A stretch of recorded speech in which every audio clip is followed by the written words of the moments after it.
Là, en ce moment, il se passe quelque chose de spécial chez Norrois. Qu'est-ce que vous faites?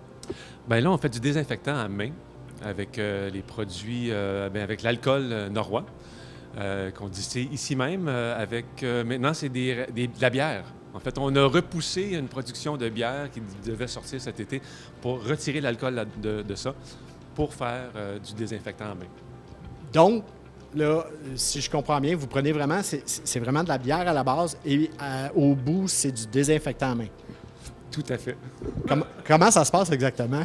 Bien, si vous voulez me suivre, je vais tout vous montrer ça. Habituellement, ici, on brasse de la bière, on distille des spiritueux. Aujourd'hui, ben, ce qu'on fait, c'est du gel sanitaire pour les mains.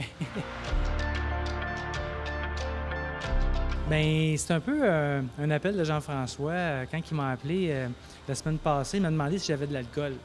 Fait que je dis oui, j'en ai. Je pensais qu'il voulait acheter une bouteille de vodka. Il dit non, ça m'en prendrait plusieurs milliers de litres. Fait que moi, j'avais déjà pensé à l'idée, mais j'avais pas la glycérine, l'hydroxypropylcellulose, qui est un autre ingrédient. Gélifiant, Gélifiant, effectivement. Donc, lui avait ça, mais il n'y a pas l'alcool.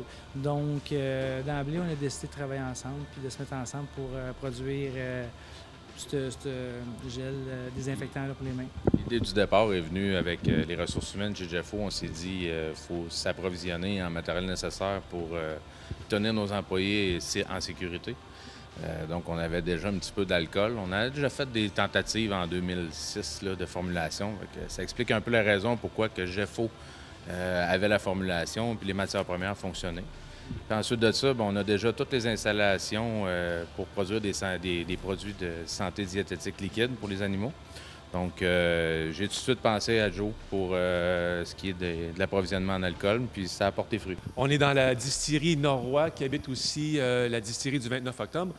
Donc, les machines ici, on vient juste de les installer, ça fait à peine quelques mois. C'est extraordinaire, des beaux alambics du nord de l'Italie. Celui-là dédié au gin et les pastis, et l'autre à côté en ce moment dédié à faire du désinfectant. OK. Donc, ça commence là-dedans. Ça commence ici. Donc, ce qu'on fait, on met la bière là-dedans. La bière qui a environ entre 5 et 6 d'alcool dedans. Donc, on remplit ça 1000 litres de bière. On chauffe. On sait tous, si vous vous rappelez de vos cours au secondaire, que quand on distille, les alcools s'évaporent avant l'eau. Donc, à 78 degrés Celsius, plus ou moins, les vapeurs d'alcool montent dans le bell ici, traversent, s'en viennent dans la petite colonne de rectification. Et là, on a des vapeurs qui montent tranquillement, qui traversent des plateaux. À chaque plateau, on purifie l'alcool un petit peu. Ce matin, là, j'ai annoncé qu'on vidait nos bières qui étaient dans les fermenteurs pour les distiller, pour produire le plus d'alcool possible. Parce que les ventes de bières de ce temps-ci, c'est pas ce qu'il y a de mieux au niveau des bières de microbrasserie. Donc, on avait même une bière qui était pour une édition spéciale pour les campings du Québec qu'on a décidé de distiller. De toute façon, ça risque d'être retardé. On la refera plus tard. Mais vraiment, là, on met vraiment l'emphase sur la production de l'alcool. Les vieux grains qu'on avait ou la vieille bière qu'on gardait là, pour destruction, là, on a décidé de tout distiller ça. Vous avez mis ça en place rapidement quand même. Là. Ça n'a pas pris 3 semaines. Là. Ça n'a pas été trop long, effectivement. Dès le début de la deuxième semaine de la crise, là, on avait déjà fabriqué quelques litres chez Jeffo, peut-être un 200 litres pour être capable de subvenir à nos besoins. Puis tout de suite, j'ai eu l'idée, j'ai dit, il faut trouver de l'alcool. Puis la personne de confiance que je connais, c'est Jonathan pour l'approvisionnement en alcool. Puis j'ai dit, au pire, on va pouvoir en fabriquer. Donc là, c'est refroidi au glycol, froid. Les vapeurs redeviennent liquides. Le liquide est refroidi ici et ça finit par sortir là. Alors, on voit ici, on coule. La distillation a commencé il y a environ 10 minutes, celle-là. Je suis à 85 d'alcool. OK, donc, mais puis c'est de l'alcool qui serait bon à boire, ça, ou pas? Tout à fait, c'est très bon à boire. D'ailleurs, on pourrait prendre ça, mettre ça dans des fûts de chêne et faire du whisky avec. Ça vient de la bière. Vous savez que le whisky, dans le fond, c'est de la bière distillée. Donc là, ce qu'on fait, nous, plutôt, c'est qu'on ramasse tout l'alcool. Ensuite, on la dénature avec un produit chimique pour pas qu'elle soit consommable. Pour rester dans la légalité de la chose, on envoie ça chez Jeffo qui, eux, rajoutent des produits pour en faire un désinfectant à main. OK, donc c'est ça. Donc, eux vont faire le mélange là-bas, puis après ça, ça revient et vous finissez ça ici. Après ça, ça revient. Et là, on vient de l'autre côté. Je crois que vous aviez déjà passé plus tôt.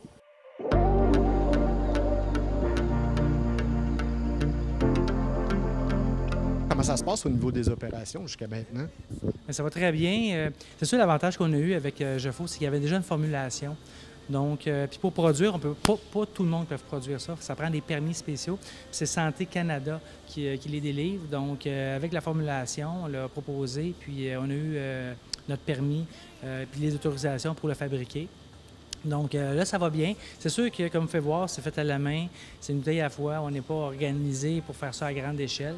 C'est une façon de garder aussi la business à rouler, c'est-à-dire les employés continuent à travailler et tout ça. C'est important, ça aussi. Oui, ça, c'est une bonne question. Ça a été probablement une bonne partie de ma décision. Puis même, j'ai demandé à Jean-François si on pouvait le produire ici, là, si ça lui dérangeait. Là. Puis lui, je sais qu'il est très, très chargé dans son usine. Nous autres, ça a été dur. 70 de nos employés ont été mis à pied à cause de la situation. J'imagine que ça va revenir rapidement, mais j'ai pu garder certains employés ici à la production grâce à ce produit-là. En tant que distillateur, c'est quand même pas, j'imagine, ton rêve de faire du nettoyant à main? C'est pas mon rêve. C'est une nécessité en ce moment. Je veux dire, il y a une lacune, donc c'est bon de le faire. Mais quand même rappeler aux gens, vous, là, il n'y a rien de mieux que du savon puis de frotter. Parce que l'alcool que vous mettez sur vos mains ne fait pas seulement tuer les mauvaises bactéries qui peuvent amener le virus, mais ça tue aussi les bonnes bactéries qui empêchent les autres bactéries de rentrer dans votre système. Donc, c'est bien important de vraiment prioriser lavage, savon. Dans le fond, le gel comme ça, l'alcool, c'est un gel qui est pour une solution temporaire. Solution temporaire, solution urgente. Même moi, poignée de porte, des trucs désinfectés chez toi, des trucs mais tu sais, à plus grosse échelle dans les hôpitaux, dans les maisons de personnes âgées, tout ça, c'est vraiment important de garder ça sain, propre et désinfecté surtout.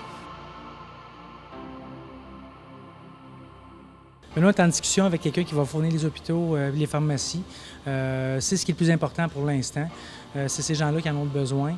Par contre, comme ma soeur m'a appelé là, au niveau de la résidence, l'OV puis le Saphir, pour en avoir. Donc, on lui a fourni quelques 100 litres.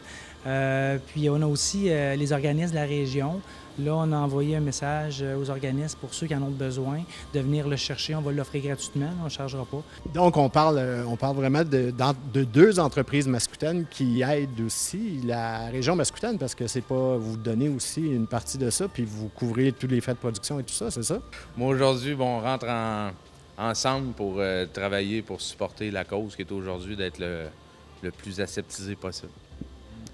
Bien, Jean-François et moi, on est des amis de longue date.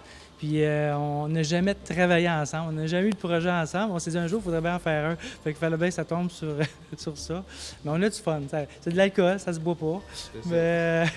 Mais ça soigne des gens. Puis ça, je veux dire, dans ce contexte-là aussi, ça ne sera pas longtemps non plus. On ne pourrait pas gagner notre vie à donner nos produits à droite puis à gauche.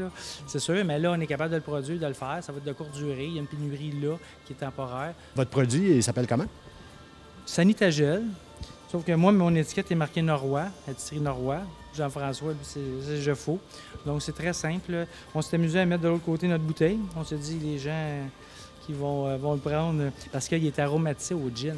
Fait que moi, quand on fait mon lot à moi, je vais mettre personnellement, je vais mettre mon arôme. Parce que Jean-François, lui, c'est des arômes de citron qu'il met. Ah oui? Un petit agrément, une petite douceur. On est déjà convaincu du fait que tu fais ton travail consciencieusement, pareil comme d'habitude, mais j'imagine que tu as hâte de recommencer à faire du gin. Bien, j'ai hâte de recommencer à faire du gin, du pastis, de l'eau de vie, de la liqueur d'orange et tout. Mais ça reste l'alcool. C'est sûr que dénaturer de l'alcool qui est propre à boire, ça me fait un petit peu mal au cœur, mais là, regarde, les circonstances, c'est ça, puis c'est mieux, ça sert mieux là à ça. Tu sais, la bière était bonne, là. C'est la bière de camping de Bill Boquet. Mais on a décidé que l'alcool qu'il y a dedans vaut plus cher en ce moment à aider les gens à garder les choses propres.